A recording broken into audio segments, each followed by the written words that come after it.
Bonjour à toutes et à tous et ravi de vous retrouver pour cette nouvelle interview. Alors aujourd'hui, on va parler d'un sujet aussi stratégique que délicat. Comment convaincre un COMEX d'investir dans la data gouv? Ah oui, je vous vois tout de suite lever les yeux. Un sujet qui est souvent perçu comme contraignant, rarement prioritaire, et pourtant, je pense qu'on est tous d'accord, absolument clé pour la création de valeur data.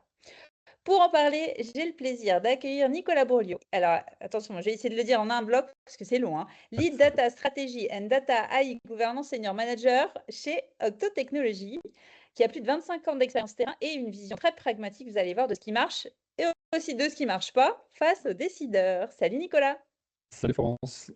merci d'être avec moi aujourd'hui. Eh ben, avec plaisir, On va en profiter de ton expérience, je te le dis. On, j'espère. on commence tout de suite. Quand tu entends un COMEX qui dit la data gouv, on verra après, qu'est-ce que ça révèle selon toi? Oh, ça révèle que je l'entends souvent. Donc, non, déjà, le premier point, c'est sûr que la gouvernance de données, aujourd'hui, elle est encore perçue beaucoup, si tu veux, comme un frein à l'opérationnel. Donc, quand tu fais un projet, tu constitues tes étapes les unes après les autres, c'est très normé, c'est très standard. Et quand tu viens parler de la couche de gouvernance de données by design, ah, c'est la couche qu'on n'avait pas prévue, tu sais, la couche Mmh, supplémentaire. Alors tout de suite, c'est: «Ah non, mais ça va nous ralentir au niveau des métiers, au niveau du projet, ça met des bâtons dans les roues parce que ça va faire sortir plein de problèmes qu'on ne veut pas forcément voir». Et comme, bah, côté métier, le discours, est toujours le même, hein, et puis côté patron, souvent aussi, hein, il faut aller vite, il faut vite, vite, délivrer. vite. Mmh, Il faut qu'on explore rapidement aussi pour montrer s'il y a de l'intérêt à investir et les contraintes, bah, on les pousse un peu, sous le tapis et on verra plus tard. Donc bien entendu, tu penses bien que ça n'est pas la bonne manière de faire et que, bah, même si la gouvernance, est vue comme un sujet donc non urgent, non, différenciant et donc facilement reportable, bah, malgré tout, nous, on travaille au quotidien pour faire que ce soit l'inverse. clair. Alors justement, je suis assez curieuse de savoir, après 25 ans de projet data, qu'est-ce que dans les discours, finalement, n'a pas tant changé voilà, dans les discussions que tu peux avoir avec les décideurs? C'est toujours pareil? Alors non, ça a évolué parce que quand tu reprends un petit peu l'historique, justement de cette gouvernance de données, déjà c'est devenu, quelque chose de standardisé depuis 2014 avec la création du DAMA et puis, tu as quand même, donc, une forte empreinte, réglementaire. C'est ça, la naissance de la gouvernance de données, hein, Mmh. faut pas se leurrer. C'est le réglementaire qui est venu dire, sous forme d'injonction, bah, notamment avec BCBS 239 pour la partie financière ou Solvency pour la partie assurantielle. Il faut que vous traciez vos données, il faut que vous connaissiez, le sens de vos données et cetera. Ensuite, ça s'est renforcé avec, bah, le règlement, sur la protection des données personnelles. On a vu, hein, les dernières amendes sont extrêmement élevées, donc les entreprises, sont quand même, un petit peu, Motivé quand à même, l'écoute hein? à Ouais. l'écoute de ces sujets. Et plus proche de nous, l'IA Act, hein, qui va être hyper impactant, pour les entreprises, dans les années qui viennent.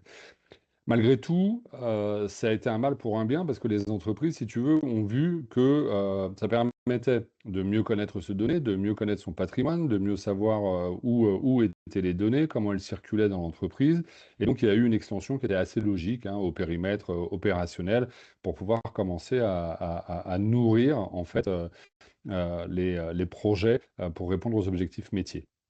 Très Donc bien. le marché a suivi, ou a même, donné tempo aussi sur cette tendance, parce que c'est là que tu as commencé à avoir des éditeurs, qui commençaient à proposer, des data catalogues, Bien sûr. pour pouvoir, documenter les données, faire le lignage, et cetera. Des très bons outils de data quality qui ont envahi le marché, à partir de 2015. Et tout ça, ça a attiré la gouvernance donnée vers un côté plus pragmatisme. Mais alors, ça ne veut pas dire que c'est gagné et que c'est embarqué à chaque fois. Eh ben, Donc, ouais, oui, parce que tu as un invariant, hein, qui va demeurer. La gouvernance, on l'a vu, elle est perçue comme un frein, mais elle est aussi perçue comme un coût. En mmh, disant, «Ah bah oui, mais c'est moi, vrai. mon projet, il n'est pas dimensionné financièrement comme ça et là, tu me rajoutes une histoire de qualité de données, tu me rajoutes du temps pour documenter les données». C'est un coût supplémentaire dont les gens ne perçoivent pas forcément immédiatement la valeur et donc ils ne perçoivent pas le fait que c'est un levier business parce que les gens sont trop dans une pensée silotée et ne pense pas entreprise et capitalisation globale. Absolument. Alors, si justement, si on a notre COMEX en face, peut-être qu'on peut essayer de le mettre face aux conséquences, de ne pas, mettre en place cette, fameuse data governance by design. Donc quand une organisation décide de ne pas financer la data governance by design, qu'est-ce que ça peut produire concrètement dans 3, 6, 12 mois? C'est quoi les éléments qu'on peut, avancer? Alors de manière absolument intangible, c'est, les coûts indirects, les coûts invisibles. Donc, quand on va, dire: «Non, la gouvernance, on verra ça après quand tout sera structuré», bah, finalement, quand tu fais ton projet, tu vas rencontrer des problèmes d'accessibilité aux données, des problèmes de disponibilité des données, des problèmes de qualité de données et cetera et tout ça, ça va faire des allongements, en fait, de délai au niveau des projets. Ça va être des surcoûts supplémentaires, hein, parce que, bah, tes équipes, elles vont devoir repasser du temps sur des choses qu'elles n'avaient pas prévues. Donc tu as un facteur humain, de rework, qui est assez important et bah, tu vas en fait, avoir une explosion de la complexité en fin de chaîne qui va rendre le projet, compliqué, alors que si ça avait été pris dès le départ, ça aurait été identifié et anticipé. Mmh, mmh Donc, mh. aujourd'hui, ce qu'on voit au quotidien, moi ce que je vois au quotidien chez mes clients, pour la plupart, hein, c'est qu'on reste quand même dans une logique, opportuniste. Donc, chaque projet, essaye d'avancer, dans son coin et il y a très peu de capitalisation, tu vois? Il y a pas vraiment de logique de construction d'un patrimoine data réutilisable. Mmh, Donc, mmh nous, c'est mh. ce qu'on vient expliquer justement, aux dirigeants, des entreprises que, le fait, de construire ce patrimoine data va pouvoir être capitalisable On et est servir l'ensemble on des est très métiers, quoi. opportuniste, en fait, dans l'approche. Mmh. Oui, oui, oui, oui et ce qui est assez intéressant, c'est que nous, on le voit depuis 10 ans sur la partie data, mais en fait, on est en train de reproduire et on a mis beaucoup de temps à pouvoir les faire aller vers du data product, vers du data mesh, vers, de la gouvernance pour commencer justement à faire que tout ça fonctionne correctement et quand tu vois ce qui se passe avec l'IA, on retombe exactement dans nos travers en disant: «Il faut aller vite, il faut délivrer, montrer la valeur» et cetera. Mmh mh. Donc, on n'a pas encore gagné, même si les entreprises, pour la plupart d'entre elles, ont engagé des politiques de transformation, des stratégies de transformation.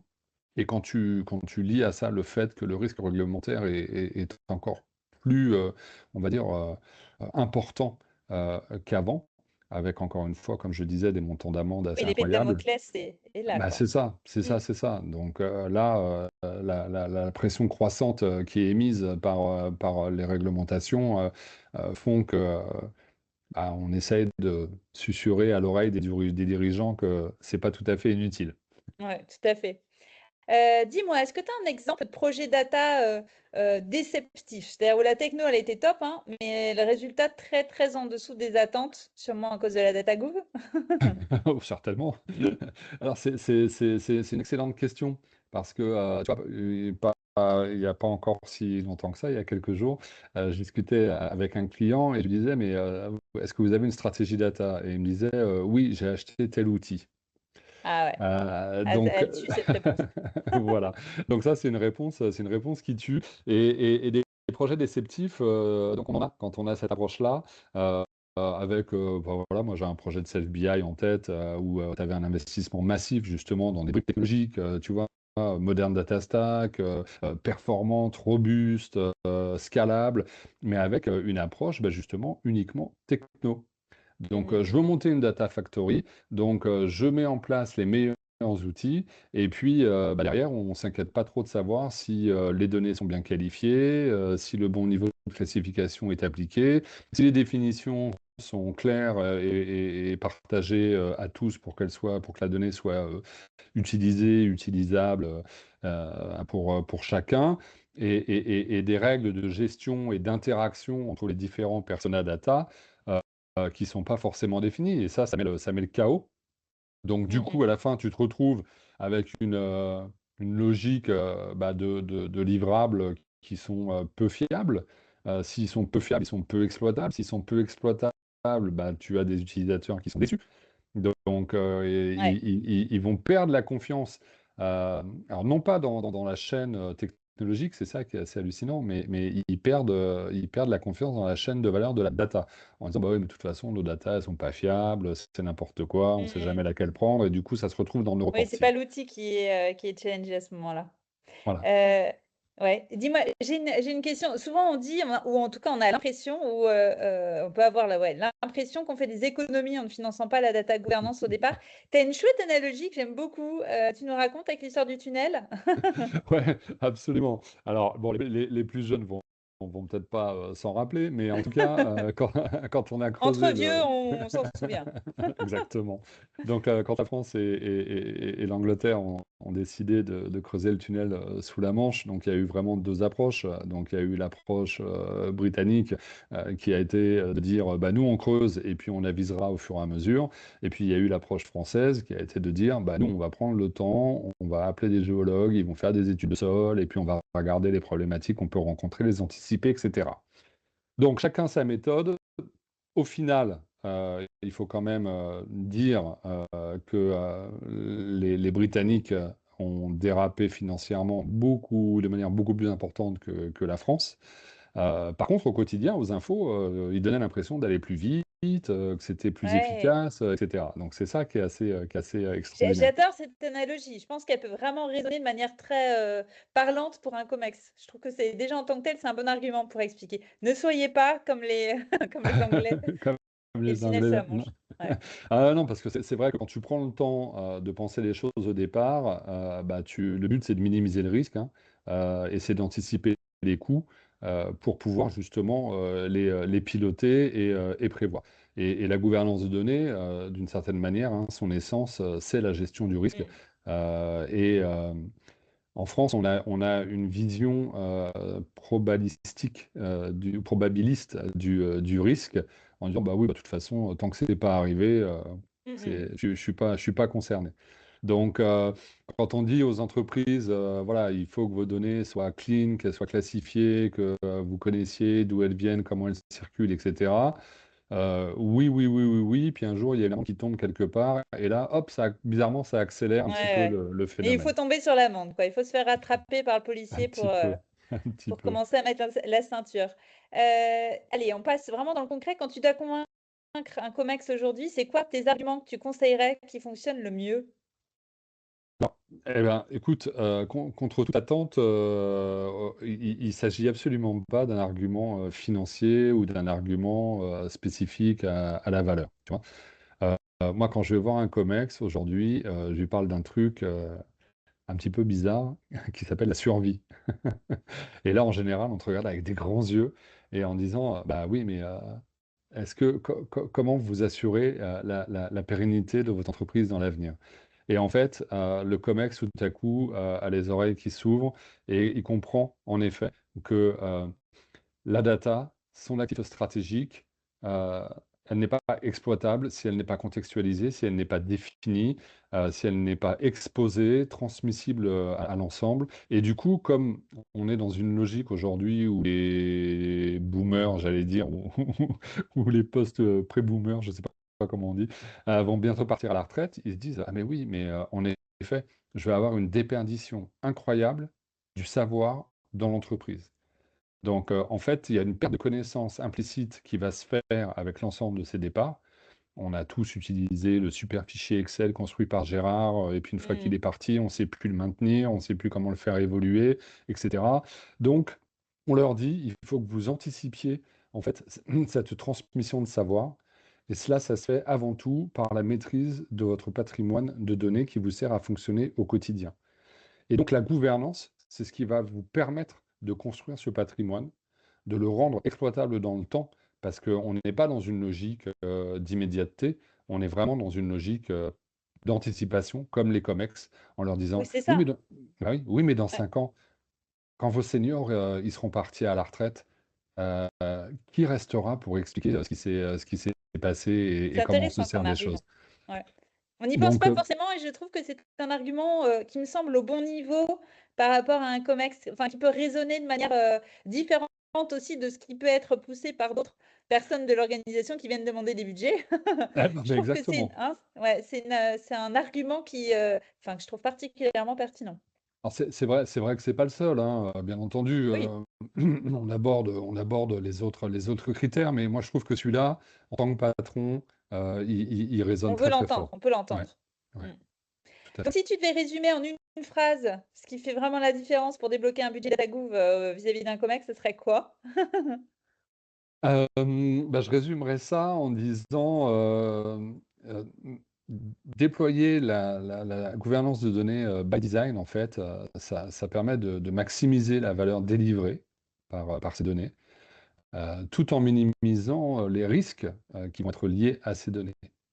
Donc, la donnée Ça j'adore, traitée ça comme aussi un je pense que asset, ça peut résonner ça aussi. Mmh. c'est une phrase que moi j'utilise beaucoup, hein, donc en effet et le fait de dire que cette donnée, tu vois, qui est traitée, comme un asset stratégique au même titre que les immeubles, que les flottes, de camions, je sais pas quoi, dans la supply chain, participe à la pérennisation de l'entreprise. Soyez-en conscients et voilà et c'est ça qu'on dit. Ah j'adore. Allez on prend, on enregistre, vous êtes tous devant vos écrans, vous enregistrez cette phrase. C'est génial. Merci beaucoup infiniment Nicolas pour cet échange. Moi ce que je retiens, bon moi je crois que tu l'as compris, hein, je suis assez fan du sujet patrimoine, de la manière dont tu le Absolument. présentes. Ouais, voilà, qu'un comex, il gère un capital avec des actifs, des savoir-faire, une capacité à créer de la valeur dans la durée. Je pense que cette notion de durée, elle est vraiment importante et que la donnée, ben, elle en fait désormais totalement partie. Oui, elle en fait partie. Et qu'un patrimoine, eh ben, s'il n'est pas documenté, il n'est pas transmissible, il n'est pas compréhensible, ben voilà, il finit par se déprécier. Exactement. Donc, je me dis aussi que peut-être que la question finalement, c'est pas combien ça coûte, mais comme tu le disais, qu'est-ce qui restera de votre patrimoine data, de votre patrimoine tout court dans 3, 5, 10 ans? C'est vraiment cette notion de gestion à long terme. Alors, c'est sûrement pas la plus simple, hein, mais je pense que c'est tout à fait au niveau, comme on disait tout à l'heure, pour les COMEX d'entendre ce type d'argument. Merci beaucoup, Nicolas, pour tes réflexions, tes conseils, Eh bien et on merci reste connecté. beaucoup. Ah ouais, merci beaucoup pour ce moment de partage en tout cas. Merci Florence. À bientôt. À bientôt. Au revoir. Au revoir.